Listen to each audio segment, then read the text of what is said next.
pro boxing fans, Hamzah Sheeraz, firstly, congratulations on a dominant performance. Did it just feel really comfortable in there when you were throwing punches? He seemed to, couldn't handle your power. Was it just comfortable in there for you? Yeah, no, it was. I expected the fight to last a lot longer, to be fair, and especially when I kind of parried a few of his shots. I felt the weight behind him, and I've not felt that before, to be fair. And then when I landed my own, before you know it, he was down, and I kind of knew once that happens, I know how to finish a fight, and that's exactly what I've done. With the power you're generating in the last couple of fights, are you ready for that step up? A lot of people are talking about a Eubank Jr. fight. He might be busy. There's talks about possibly Ammo Williams for this 5v5 in Saudi.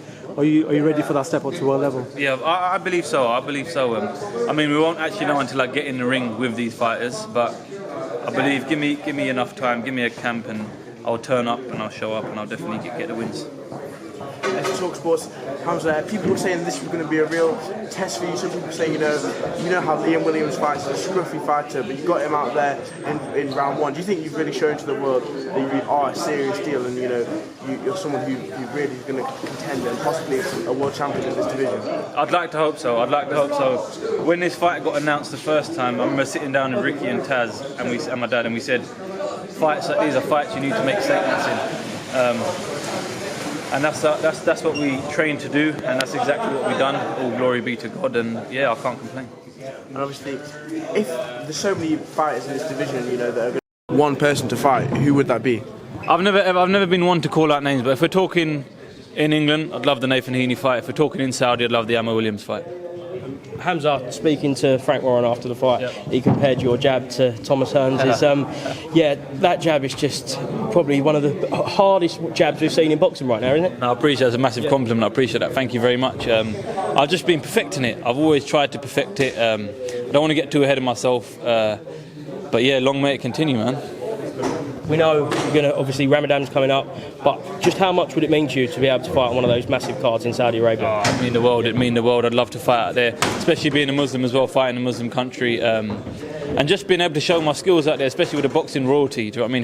Who like the big names out there. It'd be an honour to show my skills in front of them, and hopefully I get the opportunity to do so. Hamzah, Liam Williams is somebody who's known for being tough, even against Eubank Jr., despite being dropped on multiple occasions. Obviously, he kept on getting back up. That's a real statement that he put out tonight. What do you think the rest of, at least the middleweight division, are going to be thinking now that you've produced what you did tonight? Hopefully, it just sends alarm bells. And respectfully, if any one of them has the balls now after that performance, let's have it. Just call up Frank and let's go. Let's have it. Let's go. I believe I'm the best 160-pounder in the UK, and if not the world. I understand I've got to prove that yet. But if I get the opportunity to do so, I'll definitely do it. It might be a bit of a negative way to look at it, but do you think on the back of such a stunning performance, other fighters might think maybe not yet? I don't know. That's what I said. That's why I was just kind of said, if you got the balls, let's do it. Because if I saw a great performance like that in someone who I know I could fight, I'd say let's do it. Let's have it. Let's go. Because I want to show how great I am, and I am the number one in the middleweight division. You've spoken about all your ambitions. You've been asked about those other domestic names, but come the end of 2024, where would you want the name Hamzah Sheeraz to be in the middleweight division? All over the world. And maybe, who knows, a world title around my waist as well. So let's see what happens. There's loads of avenues and opportunities there. But yeah, let's see what's first. Final one from me. You mentioned going all the way around the world with your name. I asked you at a workout a couple of weeks ago about trying to break that American market as you're training out there now. Do you feel like with this type of performance as well, it will certainly reach into stateside? Yeah, for sure, because especially Liam going the full distance with Andrade as well. I mean, hopefully it'll send some alarm bells out there, and I'm kind of getting my name out there anyway locally in Los Angeles via Ricky and the Tengu's boxing gym as well, so a performance like that just complements what he's been saying.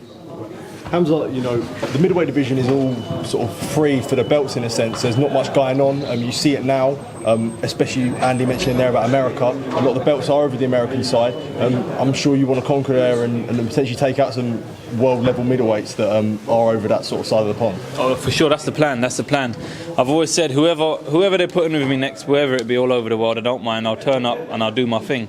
But going back to what you were saying, I'd love to fight in the USA as well. I'd love to fight all over the world, and just whatever way or whatever opportunity arises for me to get my name on the other in the USA out there, let's do it. Do you think that because of some of the doubts regarding Liam Williams' chin after the Chris Eubank Jr. fight, that you might not get the credit for doing what you did tonight? No, we said this in the interview before. I said, listen, if I beat him, that's what they're going to say. It's always the case. Everyone's got opinions. It is what it is. I'm happy with the performance. My promoter's happy with the performance. And at the end, it's all about entertaining, and it's not easy to knock people out. It's not as easy as it looks, or as easy I've been making it look. It's pretty hard, to be fair. But yeah, no, I'm blessed. Was there at least, at the minimum, a subconscious target to better what Chris Eubank Jr. did as a marker as to where you are? Not at all. I'll be honest with you. I said it before the fight. I said I don't give a shit about how they fought him. I'm a totally different fighter to all the fighters he's been in with as well. So I kind of knew I was bringing something different to the table.